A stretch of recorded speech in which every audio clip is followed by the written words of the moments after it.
Granule formation can be a distinguishing characteristic for several reasons.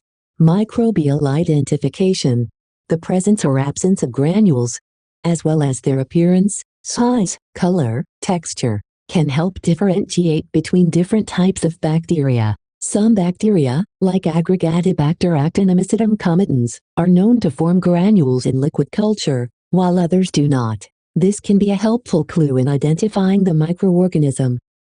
Growth conditions. Granule formation can be influenced by the environment in which the bacteria are growing. Factors like nutrient availability, temperature, and pH can affect whether granules form. Observing granule formation can therefore provide information about the growth conditions and the bacteria's response to them.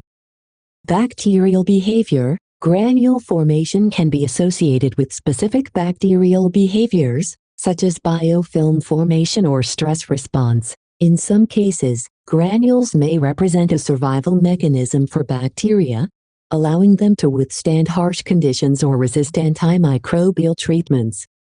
Disease diagnosis. In medical settings, the presence of granules in patient samples can sometimes be indicative of certain infections. For example, the formation of sulfur granules in tissue can be a sign of actinomycetes, a bacterial infection caused by actinomyces species.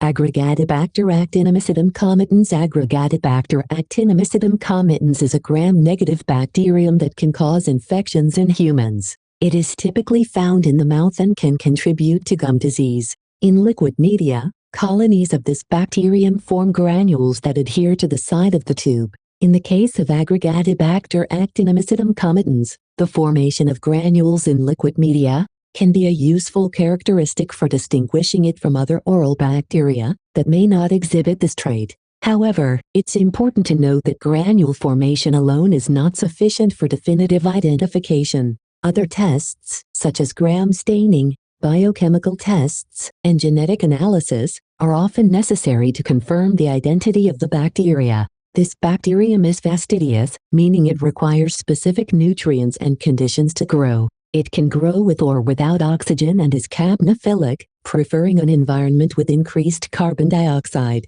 When grown on blood agar, it initially forms small colonies that expand into a star-like structure with pitting of the agar medium. Poem on granules formation. The tiny sphere, a clinging site, adheres to glass in liquid light. Aggregatibacter actinomycetemcomitans, a name that twists and trips the tongue. A minuscule and subtle foe. In human gums, it likes to grow. A fickle germ, with needs so high, in air or not, it can survive. But carbon dioxide, it desires, to fuel its growth and fan its fires. On blood agar, a tiny spot, a star-like bloom, a pitted plot.